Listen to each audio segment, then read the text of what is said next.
We begin tonight with a breakthrough in the January 6th probe from the very top. This is building on a story that we first brought you on Friday night. It is the rush towards an attempted legal surrender by a top Trump aide with the written cooperation of Donald Trump himself. And if that sounds unusual, that's because this is the first time anyone has reported a story like this before, because you never have Trump involved. Indeed, while other Trump aides have testified about January 6th, even Trump's own family, none have ever done so with Donald Trump himself weighing in writing, in what could be called a semi-cooperative or arguably cooperative fashion. I'll explain all of that and where there is room for skepticism. But all of this is a type of breakthrough that speaks to the stakes here.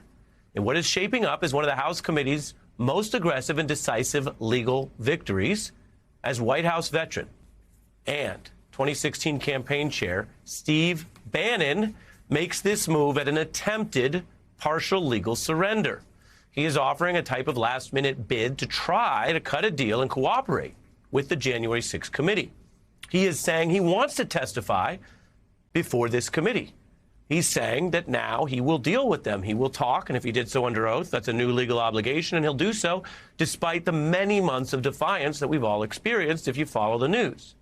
Bannon even arranging a letter from Trump himself, which aims to explain this huge reversal. Now, the bottom line here is, if nothing else, the pressure got to Bannon. Remember, Congress did not negotiate or wait on Bannon. The committee made an assertive and hardball decision, kind of unusual for many Democratic-run probes, to immediately hold Bannon in contempt when he defied, to immediately push for the DOJ to indict him, which it did. There were some at the time who said, gosh, this sets it off on an aggressive footing, or will it be what DOJ and Garland want to do, or will it look, quote-unquote, political? Well, the Congress, led by this select committee and its chairs, who we've all been covering, they said, no, we're going forward. That's why Bannon now is facing up to 2 years in prison. And that is why, apparently, his tough talk has begun melting with this effort to cut some kind of deal, news that broke just this weekend. Here is how we got here. Here is how Bannon's talk has gone from a type of theatrical MAGA pack of lies and defiance to now pleading for a deal.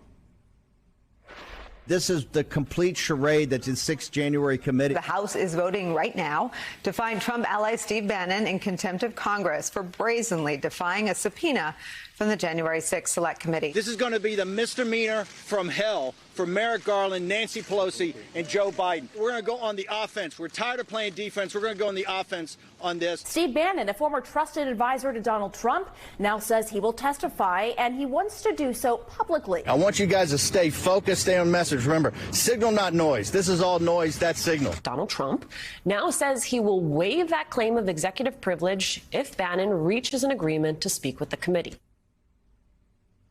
How about that? Signal and noise. The projection on display there is absolutely wild and very obvious. Tonight's news shows those speeches on the courthouse steps were the noise produced for mostly the MAGA crowd that may naively still believe all that, just like those live stream videos and the podcast bravado, which is Mr. Bannon's specialty. That's the noise. The signal is this actual shift from defiance to asking the committee to help him cut a deal so he might avoid the risk of going to prison. To, quote, testify, as Bannon's lawyer puts it in writing, adding a preference for doing so at your public hearing.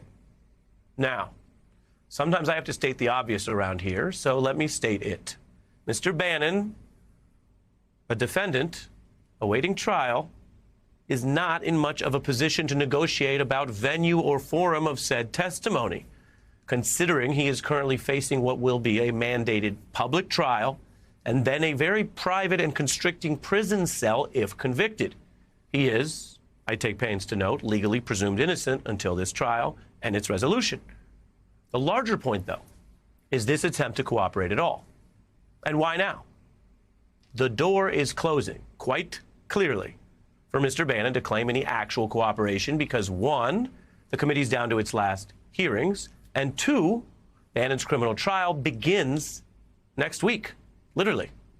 Now, if this were a tactic to simply delay next week's trial, which many skeptics who are familiar with Bannon's operations would reasonably see that as a possibility. Well, any delay tactic has just failed and fallen flat on its face. We can report for you as well, because a lot has been happening in this story tonight. Well, late today, a judge ruling this trial will continue as scheduled and rejecting other Bannon long shots like his request to subpoena Pelosi or January 6 investigators. It's too little, too late for Steve Bannon. A judge just ruling in the last hour or so that his new willingness to testify before the Select Committee won't play any role. Won't play any role. Likewise, committee leaders say they will not be giving Bannon any special public hearing as requested in that letter, but they are open to having him come and talk. That is why they held him in contempt in the first place. This was not supposed to be randomly punitive or settling a score. It was the punishment for him not doing what so many others have done, which is comply with lawful requests to tell the truth about what happened with that horrific insurrection. So there is a lot here. Now, later tonight, we'll actually break down some of the legalese around that privilege which Bannon does not have and the future of his trial.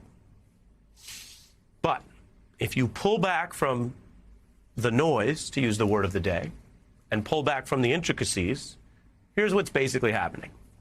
The most defiant Trump aide involved in this probe is folding and trying to cut a deal, and doing so with Donald Trump's written cooperation, or at least the PR optics version of asserting that.